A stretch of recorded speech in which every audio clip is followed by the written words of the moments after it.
We are live, ladies and gentlemen. Welcome to the Town Hall. I am Peter Collins, and this is a special Town Hall brought to you by BSEN, the Foxborough Fellas podcast, and the Dynasty Proud podcast. There's a heated debate in Patriots Nation that Alex and I plan to cover tonight. Before we get into the fun, a small public service announcement that I'd like to share. We might disagree on this topic, but we are going to disagree like professionals and like adults. If you follow us on Twitter, you can see our face and our name on our Twitter profile. We don't hide behind any, acts or any fake profile pictures. We are who we say we are, and we plan to respect each other. So some of you that like to hide behind the keyboard on Twitter, you're not going to get the gloves off, dirty and raw debate. We're going to respect each other, although we disagree. Tonight is going to be 30 minutes. We're going to stop at 7 o'clock, but it is like 60 minutes. Yes, I see your drink. I have come today too. Team W versus Tank is the debate that we have here. I have some questions for Alex. Like I said, it's going to be 60-minute interview style, but really the questions are just to kick off a great and healthy debate. Before we get into the questions and before we get into the Tank versus the win, and let's just be specific here. When we're talking Tank versus the win, we're talking about choosing not to win games that have no meaning on the season. The playoffs are over. We're not talking about tanking in a position where the Patriots could potentially win a playoff game or even make the playoffs. We're talking about winning games, as Alex might call, meaningless. And you can see his tweet out here. That's what we're here to discuss today. Before we get into the tweet, before we get into the 60-minute interview style done in 30 minutes, Alex, how are you feeling tonight? I'm feeling great. We had a big L today. We got a little bit of help from our friends in Arizona taking down the Eagles. That was definitely unexpected. Commanders lost, which was expected. But we'll get into all the strength of schedule, tiebreakers, all of that in this conversation. But feeling great. New Year's Eve, got a beer, ready to go. All right. Let's read the tweet first, and then I'll get into the first question. Alex tweets from his Twitter handle, "Goodbye, Caleb Williams. Goodbye, Drake May. Goodbye, Marvin Harrison Jr. Hello, some offensive tackle at pick 7 because we win meaningless games at the end. But you real fans are happy because you are short-sighted and don't care. What's best for the franchise? You want to enjoy your night." So, my first question to you, Alex, is are you familiar with the term fair weather fan? And do you believe the term is appropriate to call someone who is a fan, but only when the team is performing well? I am very familiar with what a fair weather fan is. And I think that depends on your definition of your question. So if somebody, for example, I live in Miami, and I would call Miami Heat fans down here mostly fair weather. When when LeBron was here, all the flags were out. Everybody was, at every game, very invested. Then it had a few years where they were irrelevant. All those flags came down, and people stopped watching. Now they care again. I would say my point is I'm always a fan of the team. I always watch the team. I always am rooting for the best interest of the team. 99% of the time throughout my fandom of being a Patriots fan, which goes all the way back to being 6 years old. I remember the Bill Parcells days, the Drew Bledsoe days when me and my dad would get so excited to watch a game, go get some Papagenos, and then watch them go 3-and-out, and then the game's over before it started. So I've always had a vested interest in the team, but the interest of what I want the outcome to be depends on the circumstance. And right now, the circumstance is absolutely to lose for the best interest of the franchise. And why is losing to the best interest of a franchise? It's not necessarily losing is the best interest of a franchise per se. It's in this particular circumstance, it is. For example, let's just say we all want Caleb Williams. He's the talent. He has the hype around Hold him. on. Let's just not say that because we all don't want Caleb Williams. You want Caleb Williams. I actually don't necessarily even want Caleb Williams. My point that I was making, Pete, was that if you go into week 1 of the season knowing, okay, this might not be our year, Caleb Williams is on the other end of the rainbow here, let's just lose starting week 1, I think that would be not necessarily a good fan because then you're washing out the whole season. For me, Team Tank started right before the first Bills game when they had just come off 2 blowout losses to Dallas and the Saints. And at that point, at 1-5, I just saw, I looked at reality with this team. This team isn't going anywhere. We were dropping like flies injury wise. So it wasn't even like we had our best product out there to be able to get wins. And I said, okay, what's 7-10, 6-11, 5-12, even best case scenario, like an 8 or 9 and 9 and 8 fighting for that last playoff position really going to do for this franchise long term? There was clearly an issue at quarterback and a talent a talent issue on this team. We don't have playmakers. Now, our defense, credit to them, I think they set a record there. They allowed 10 points or less in 4 straight games and lost all 4, which had never been done in NFL history. That's with not having Christian Gonzalez. That's with not having Matthew Judon, with all the Joneses being out. So it's actually really impressive what the defense has done. We need some help. We need some offensive help. And what better way to do that than being at the top of the draft? And I feel like at this point of the season, and we'll get into specifics going forward, with 1 game left, the only option at this point is losing. You said the only way to get better is through the draft. I might disagree with you there. With the amount of cap space left on the Patriots, free agency is going to be almost more important than the draft for the New England Patriots. And so I would much rather attract a free agent through a winning culture than saying, hey, look, we're out here losing games at the end, especially to division rivals at home when maybe the coach is fighting for his job. I just don't expect the Patriots to come out here and lay themselves down. We have a comment here from our very own Josh at BSEN. Some of you might know him as the Rit. He says that we're going to take the tackle from Penn State to help Zappy block next year. I might say that would be a very similar path to like what the Lions are choosing to do when they didn't play well for a series of years in a row, picked a tackle, and now are flirting for playoff spots. I mean, they got a ballsy coach who goes for 2. They kicked the ball last night. Maybe they or check in with the ref. Maybe they even did check in with the ref. Who really knows about that whole controversy? But, the Lions are in pretty good shape. They drafted a tackle at 7th overall. I might bring to your attention, you were talking about the Parcells years and watching them, just watching them for a bit before the game was over. I may remind you that Tom Brady came into the year in the year 2001. The record the year before he came into the league was 5-11, and we picked 6th overall. We ended up with Richard Seymour. And the defense ultimately led us to a championship the next year. So why can't the Patriots go 5-11, pick 6th overall, and win a Super Bowl the next year? Because they've already done it. I think what you're expecting, the Tom Brady circumstance, picking at 199 and having the greatest quarterback of all time fall into your lap. And obviously nobody knew he was going to be that. Anybody that says they had that type of outlook for him is lying to himself, short of Tom Brady himself.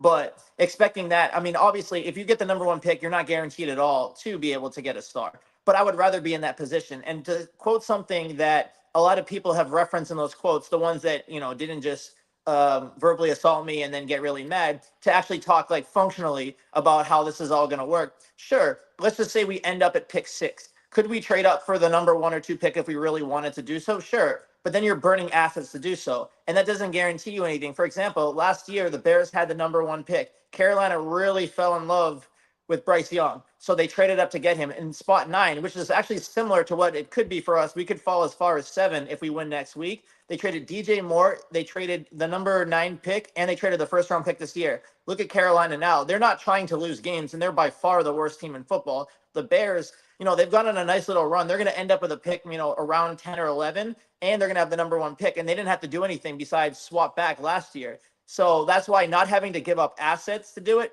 would be the best case scenario. So if we lose next week, and we can get into this, if we lose next week in the tiebreaker scenario, we're guaranteed the number 2 pick, short of something unforeseen. If we win next week, we can go anywhere from 3 to 7.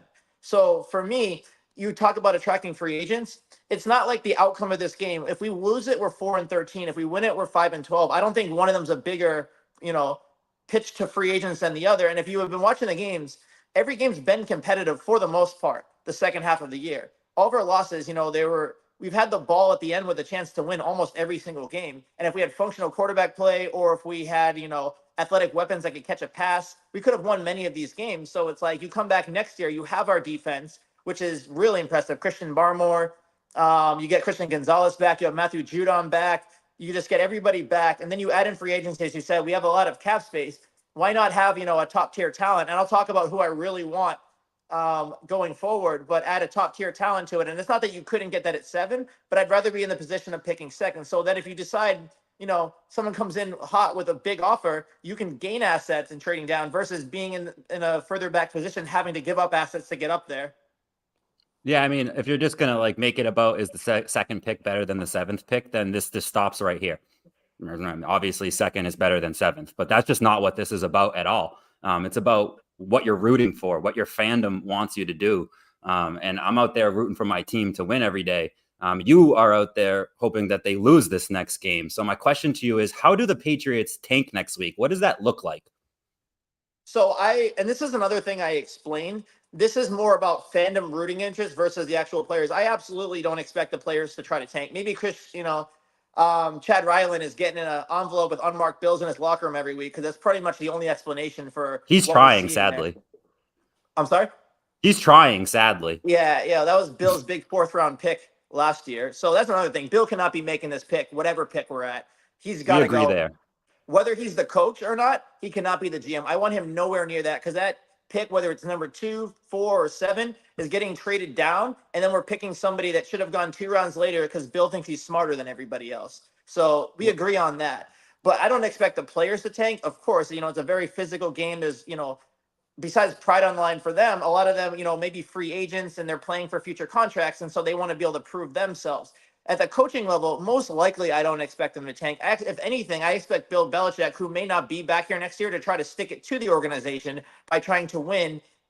And obviously it helps his record all time of, trying to pass Shula for the all-time amount of wins. But as a fan, it's one game. Obviously, in a even playing field, I would love to beat the Jets. I hate the Jets. They're honestly my least favorite team in the league. I can't stand that organization. I don't like New York City, even though they play in New Jersey. Like, I would love to beat the Jets, but it's one game. That's the difference between guaranteeing us a number 2 pick, and you can pretty much have your pick of any player you want in this draft, versus falling as far down as 7 and not having that same opportunity without having to relinquish assets because of one win. Now, I think they'll beat the Jets because I think the Jets are a dumpster fire with Zach Wilson and just that whole team. I think they'll end up winning that game, but I'm absolutely rooting for them to lose it.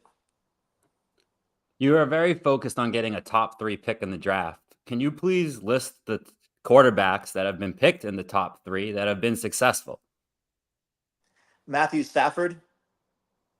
Mm-hmm. Yeah. I mean, he did get a ring with LA, but that was a very good team. And I understand, Peyton Manning, if you go really far back. Obviously, there's no guarantees in the draft, but I'd rather be in the position to pick one. And if you actually, to answer my question from earlier, if I'm in the number 2 position, let's say Caleb Williams goes 1, I want Marvin Harrison Jr.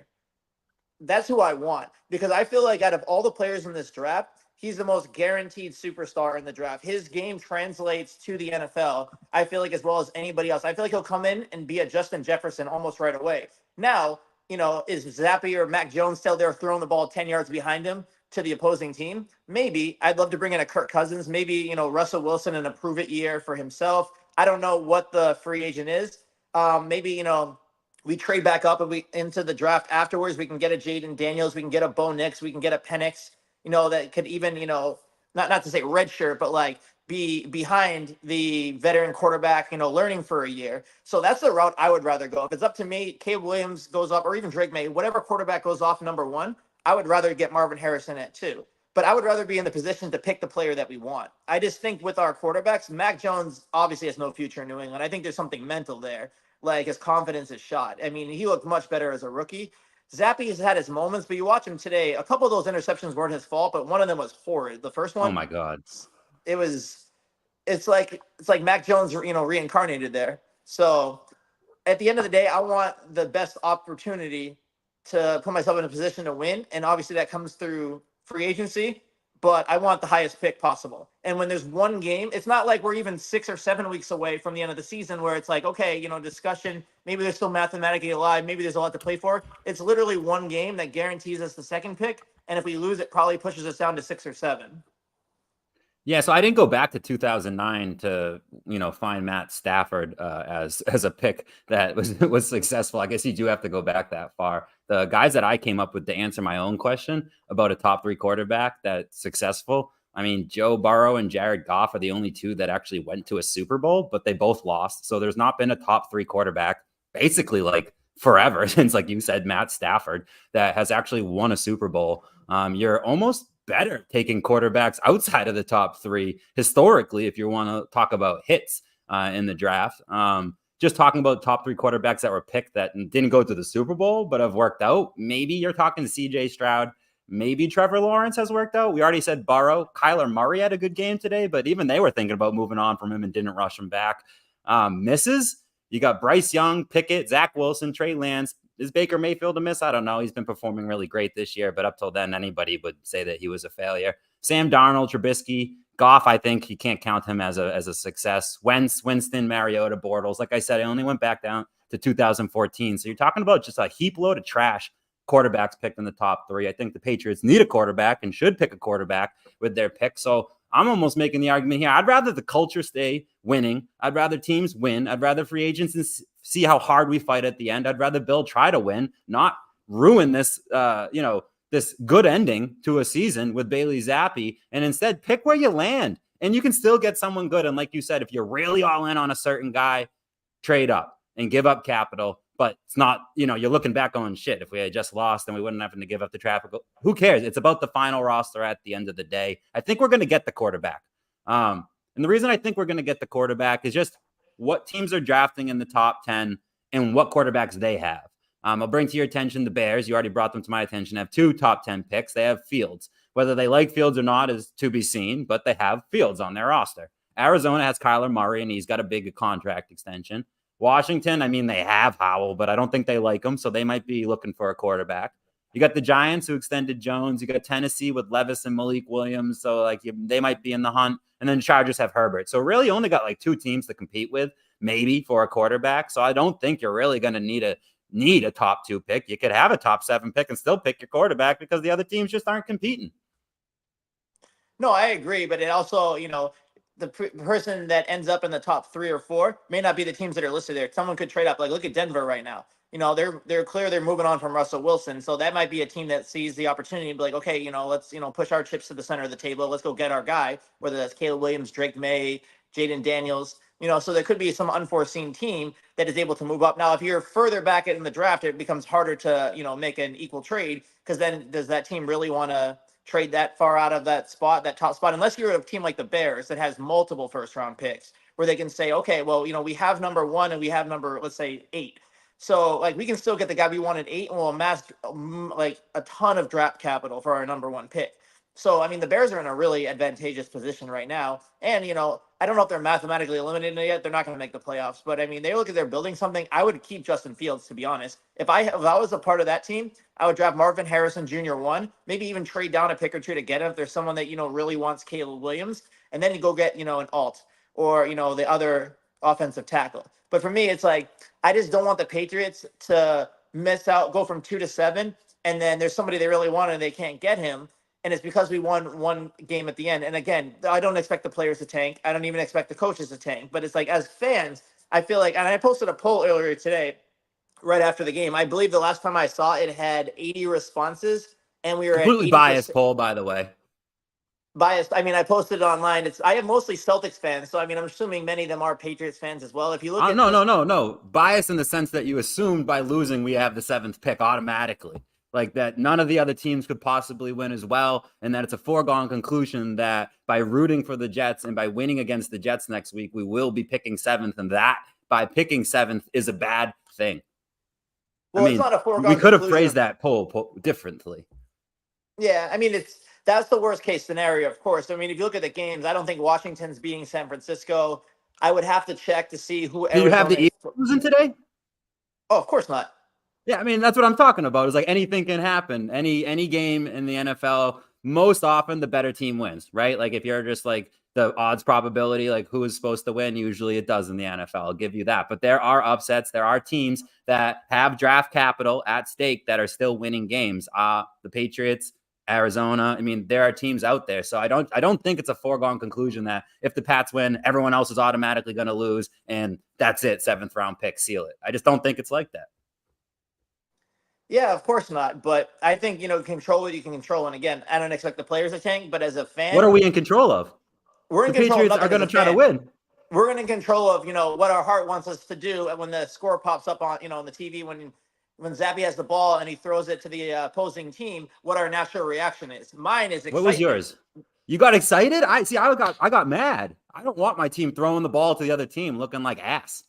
In a perfect world, I would have loved to lose. I mean, we didn't get blown out. That's because Josh Allen sucks. Like Josh Yeah, Allen, as just a sidebar here, I remember watching him please. again in the playoffs against Mahomes a few years ago, and I'm like, I'd almost rather have Allen. I feel like he had a stronger arm. He was mobile as well. I'm like, that guy is elite. And there's sometimes he looks like he has CTE. Like there's just something wrong with him. Like you can count on one good Josh Allen interception a game. It's Yep. because he'll see Diggs or he'll see a receiver downfield and be like, oh, there's three guys covering him. I can still make the throw. He's overly confident and he'll still try to make that throw. And of course, it'll end up being picked off versus a Mac Jones who will see a defender wide open and be like, oh, I can make the throw. And it goes 10 yards, behind him. So, you know, Josh Allen, all the talent in the world, but it's like, I feel like every time we play him, with the exception of like the playoff game when we played him where we got killed. But, the snowball game or the cold bowl game, we played him a few years back in Mac's rookie year where Mac threw 3 passes. And pretty much every time we played him since, it seems like Josh Allen just looks like helpless against our defense. And a lot of that is Bill, which is why I wouldn't mind if he's still coaching, if he's only still coaching.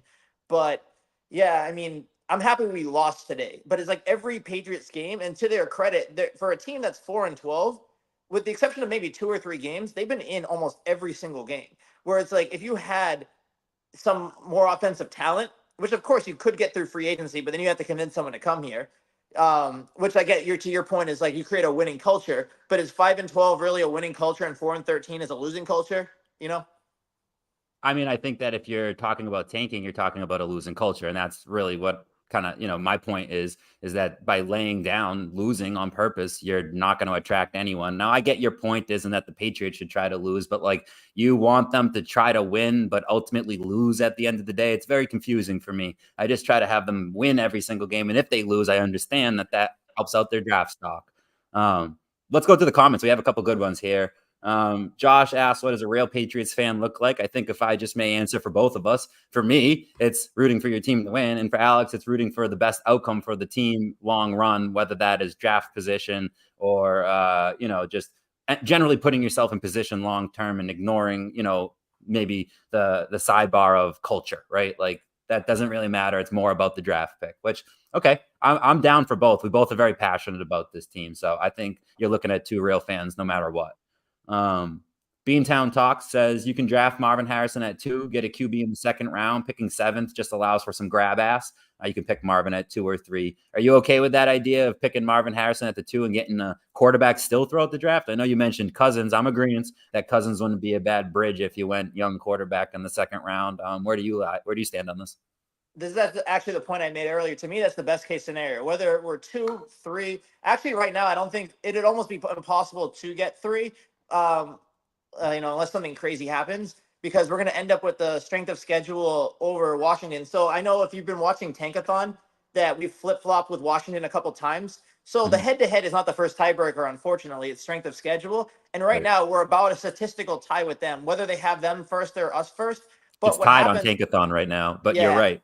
So next week, we play the Jets, and Washington plays Dallas. So assuming both teams lose, their strength of schedule is going to be higher than ours because the Jets have a losing record and Dallas is one of the better records. So if that is the scenario, then we will pick before them. But to answer the question, I want Marvin Harrison Jr., like I said, because he's the surest bet to pan out of any player in the draft, in my opinion. And then, yeah, whether it's, I really don't want McCarthy from Michigan. That's one guy I don't feel good. That feels like Matt Jones to me. But, and I don't think Drake May is going to be there. But or even Jaden Daniels at this point, but if a Bo Nix, if a Penix, falls later in the first round, early second round, if we want to trade up to get them and start, amassing some second round picks or future picks to do that, that's the route I'd rather go. I want Marvin Harrison Jr. Would I be happy with Caleb Williams? I mean, it's the name, it's the talent. I don't think he has the makeup to make it work here. And I think this would not be a good place for him. Caleb Williams, love the talent, but I don't think this would be a good place for him. Drake May. So actually at my job this week, I was talking to a gentleman who works at UNC, and I actually asked him about Drake May, and he said that guy is, he's such an amazing player. He's so incredible. Obviously, there may be a bias there, but he started, talking about his arm strength, his mobility.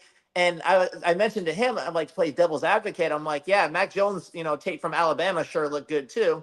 But then you think about it, Mac Jones had better receivers at Alabama than he's ever had in the pros. So yeah, I mean, that may have, hyped up his value a little bit. And plus, he went mid-first round, whereas Drake May is going as high as 1 in some mock drafts, and he's pretty much never going past 3 or 4. So, to me, grab Marvin Harrison Jr. If you're in the second position, you can get whoever you want outside of the number 1 pick. And I think number one pick is going to be Caleb Williams, unless the Bears are set on Fields and they're like, we don't even need to trade down. Like, we want Marvin Harrison. We want him for someone to throw to. But short of that, I think Caleb Williams is going one, and the Bears trade out of it if they aren't the ones that want him. I wouldn't mind Justin Fields, to be honest. If they decide that they want Caleb Williams, I'd go get him. If as long as it doesn't cost us the number 2 or 3 pick. I threw that idea out there of maybe swapping Chicago. We'll take Fields off your hands if you want another draft pick or to move around draft picks. I'm okay with that. We had Bob on our podcast last week, and he just commented with an awesome stat. I want to throw it out there before we get back into our discussion. The Patriots started off the game with a 98-yard return for a touchdown, which was pretty epic. I know you probably hated it. I loved it. Other Patriots who have returned the opening kickoff for a touchdown are Alan Carter in 1975, Sammy Martin in 1988, and we all remember Bethel Johnson from 2004. Those are the only other people to return the opening kickoff for a TD. So Rigor joined some, an elite group there, I suppose. Thank you for that stat, Bob. You are the stat king. We got Pesky Podcast who commented 0-6 start for Josh Allen, and we were talking about how Josh Allen kind of blew today, and I think that kind of seals the deal. Josh Allen was terrible today, but you have to give credit to the defense, which you mentioned. Our top 10 defense are missing their 2 best players in Judon and Gonzo, so I'm excited to see what they have next year, especially like you. I mean, I'm a firm believer if you just got rid of Mac Jones in week 4 and went to Zappy earlier, or switched out to some free agent that was available at that point, we might be talking about a 500 potential flirting playoff team. And that this team is just not far away from being a very successful Patriots team. I do not want Bill at GM. I think that he is just going to fuck up this draft, for lack of a better term. He's been doing it in the past, so he needs to coach the team. He can coach this defense to be top 10 again. Throw Joe Flacco in at Patriots quarterback, and we have a better season this year. I mean, you could literally put almost anybody in there. Mac Jones was so bad. And Zappy kind of got exposed today. You put him up against a real defense, he's gonna do bad. The Chiefs' defense was another tough one for him too. So I think that you're not a long way away. I want you to win the games, and that's why I don't think this 2 to 3 pick difference in the draft is really gonna make a big difference. We have 3 minutes left. If you don't mind, there's a couple of criticisms that you received from your tweet. I'd like to throw a couple of them out there to allow you to respond to them in a live fashion. We're going to go rapid fire here because, like I said, we only got a couple minutes left, so we'll go quick hitting here. Assuming the Patriots will draft the player you want is not a good reason for the team rooting for the team to lose. I actually assume as long as we have Bill as the GM, we're not going to draft the player I want because we're going to trade down and get something we don't need. Like he's going to trade down and then he's going to draft some linebacker from Appalachian State that was about to go like a whole round or 2 later because, like I said, Bill knows more than everybody else. Only losers cheer to lose. I mean, if you put no perspective or circumstance on it, only losers cheer to lose. Like I'm not rooting against the Celtics tonight, but fair enough. Cheering to lose is more of a Miami culture thing. Oh, it is. But that's with no circumstance. But they're not going to root against their team. Most of the people down here don't even know half the players on their own team. So fair. You kind of already responded to this, but I'll just throw it out there. Free agents are more important than draft picks. We have a ton of cap room next year. You kind of already talked about how do you want to use some of that cap space and how I think you're on board with that point. I don't think that's necessarily a retort to you. QBs drafted outside the top 5 are better than drafted within the top 5. I mean, historically, that may be accurate, but I'd still rather have the best asset available, which to me is a number 2 pick versus one that's later. If you wanted to trade down, you can still get your guy if that's how you feel, and acquire additional assets, and as opposed to having to give it out to trade up to get your guy. Did ending the Broncos playoffs hopes not bring you any joy? Not that night, it didn't. For me, it that ruined my Christmas Eve, whereas this made my New Year's Eve. And then luckily the Celtics made my Christmas on Christmas. But I'd say along with a majority of the fan base, we're really upset. And that's why I uttered that tweet. And I got a lot of wonderful comments in that. Obviously, if you look at the likes, most of the likes means they agreed with me. But, pretty much everybody quoting it is like calling me pretty much a terrible human being. Like I'm not a real Pats fan. And just to give reference here, the term real fan came up because about 3 or 4 weeks back, I think it was when we were playing the Steelers and lost, like every single person that I was following that wasn't on my page, like my side. So it was probably the majority of people were on my side, but the people that were, rooting for wins, they're like only real fans root for victories. Like you're not a real fan if you're rooting for your team to lose. Like that was like the term that they just consistently used over and over. And these are people that didn't follow each other. So it's not like they were, communicate with each other like, hey, this is the term we're going to use. Like that became the terminology for like, I want my team to win no matter what. Doesn't matter the circumstance. Doesn't matter what's at stake here. So they use the term real fan. So that's where I started kind of like poking fun at them. It's like, okay, real fan, real fan. I want to say this as the voice of Celtics Nation here, and as diehard of a Celtics fan as you're gonna get, most like as passionate as you're gonna get. They've been good every year, but the year they ended up drafting Smart and they got pick 6, I watched every single game that year, hoping they would lose. I wanted them to be in every game. I wanted to see improvement from some of the young guys. But ultimately, at the end of the day, I wanted to see a loss because in my mind, Andrew Wiggins and Jabari Parker were the next big thing. Now, obviously, Jabari Parker didn't really work out. Wiggins, he's been okay. He had a great series against us, unfortunately, but he didn't live up to the hype of like the number 1 pick, what you thought he was going to be, when Cleveland drafted him before LeBron made them trade him so he can get Kevin Love. But, I always want what's best for my team. Like, let's just say, with the Celtics, to reference the Patriots, they win, 2 or 3 of the next like 5 championships. And then we have to start moving around pieces to regroup for salary purposes. Let's say Tatum is like the only star left in the team. Maybe it's just Tatum and it's just like a young team. Tatum gets hurt 2 weeks into the season. And then there's supposed to be a big star available in the draft. Let's say we actually have that draft pick this year, since we don't have many draft picks left. Yeah, I want them to lose. At that point, I want them to lose because they're going to need more talent on the team. That's how I feel about this team. Defensively, we're good. Defensively, this defense, if we had the comparable offense to go with this defense, this team's a playoff team right now. If we had the most average offense in the NFL, we're, like you said, a 500 team, and we're right on the border of making the playoffs. Right now, this offense is putrid. Like, there's a couple of pieces I like. I like Pop Douglas. I like Hunter Henry. But it's like there's just not enough talent on this team. And that's what this is to me. It gives you the best chance to get that talent. Obviously, nothing's guaranteed, especially with Bill. It's probably further from that. But I want the best chance to get that talent. So free agency, but the highest pick possible. I hear you. And we've come up on our time. As a Celtics fan, you know that tip-off is soon. So we must let you and the people go so that you can go root on the green in tonight's matchup. But before we do, I would like to allow Alex, if you have any final thoughts for the people regarding the tweet, regarding the idea that we're selfish if we want the win. To all the people out there that I offended, I'd like to apologize for absolutely nothing. This is how I feel. The team needs to lose right now. I want them to win going forward. The second they lose next week, I'm all Patriots. I want the best draft pick. I want the best draft picks. I want the best free agency class. I want everybody to recover from injuries. I want to come back and make a big statement next year, go to the playoffs, and hopefully never have to root for them to lose again. But it's one game. I know it's the Jets. I hate the fucking Jets. I hate the fact of having to end that 8-year streak of beating them every time for such an inept, incompetent franchise. But it's one game that's going to give us a better pick. So for 1 week only, Jets, Jets, Jets, Jets. Wow, I just threw up in my mouth. I know For my it hurt final my, thought, hurt me to say it. yeah, that was gross. That was absolutely disgusting. As a Pats fan, I just literally vomited, I think. I'm getting nauseous here. My final thoughts are go Patriots. Win the damn game in Foxborough. Go out with a bang on this season and show these guys that doesn't matter where you pick. All you really need is to go pick up any quarterback that can be mediocre and plug in one offensive lineman and you're back. It really doesn't take too much, I don't think, to stumble upon this conclusion. This has been a fun debate. I'm going to tell you where to follow me. Alex is going to tell you where to follow him, and then we're going to sign off. Make sure you follow at BSEN_617. That is where you can find both of our podcasts on a weekly basis. I cover the Patriots. Alex covers the Celtics. You can catch me and Marlon and any guests that we have on.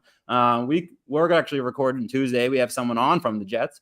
You can catch us weekly at Fox Fellas Pod. We're on YouTube, we're on Apple, we're on all those fun places. That's where you can find us. Alex, where can the people find you? So you can find me at Dynasty Proud 18. That's our Dynasty Proud podcast with me and my co-host Jason. We record weekly for the Celtics, and then we're also in the weekly roundtable with the other networks.